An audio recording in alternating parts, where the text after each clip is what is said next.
We rolling? Yes, sir. Sure. All right.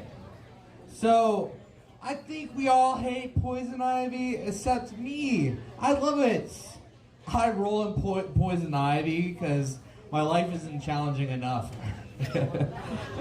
For real though, this is a story on how I got rushed to the ER over poison ivy. I got it accidentally by shooting a video with my friends, and after a day I had no idea where it came from. I can barely remember what I had for breakfast.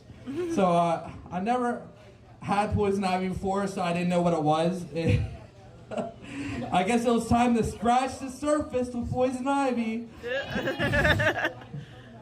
There's a first for everything. It's called college.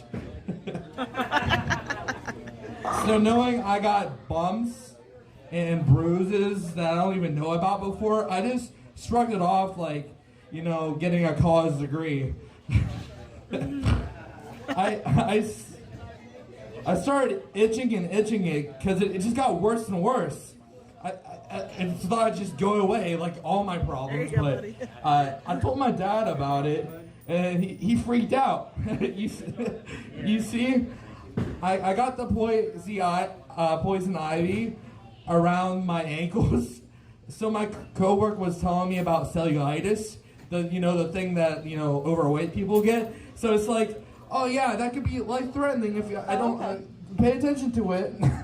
So knowing my dad's anxiety and what could have been a serious situation to begin with, I was rushed to the hospital. They left me in this empty room, and they had the TV off, and I tried to pull out my phone, and the service turned off after a while.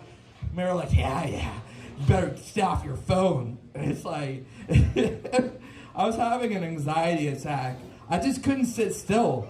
They did my blood work, and I'm like, it's stuck in my arm. Like, is this coming out soon, guys? It's freaking me out. Yeah. Never a good thing. It's like, trust me not to. I'm not going around any vampires anytime soon. So they just did the blood work to make sure I wasn't diabetic. So, yep, and it came out normal. So, yep, awesome. Thank you. Thank God I wasn't diabetic, but if I was, I wouldn't want to sugarcoat being diabetic. Hey. I heard every point of the conversations around me with my anxiety, and it filled in the blanks. I heard one part of it, and then my mind went to dark places. So it's like, yeah, go ahead and torture the people you're supposed to be helping. Okay, hospitals, I see you. It was definitely a stressful situation, especially your dad. My dad told me I could die. Laughter is the best medicine in all this. But after I left the ER and me telling him it was just poison ivy, and I was just laughing about it just to ease the stress, my dad wasn't having it, and I got really mad. I'm the type of guy to laugh at a funeral, especially if I hate someone.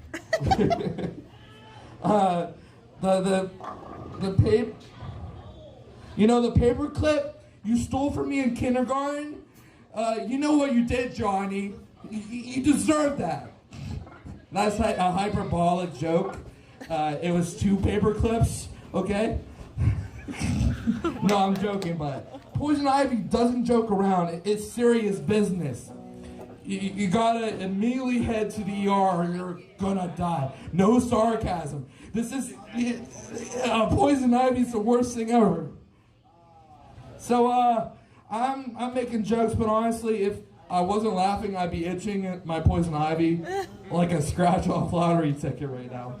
This is distracting me. I'm just glad I didn't need an IV because, at the hospital, because I had enough IV as it was. Moral of the story, burn down the woods so we can fight against poison ivy. Who's with me? We must go to war. Smokey the Bear, I hate that guy. We have totally different opinions. He wants me to prevent forest fires, but I can't take another few days of feeling itchy, then it healing the next day. It's totally within reason here. Come on. Thanks for listening. I won't quit my day job. I tried to tell them about my poison ivy, but they weren't going to give me workers' comp for some reason. They just want to make me work more, so that's what they're doing. Because I tried to pull that. Thanks for listening, everyone.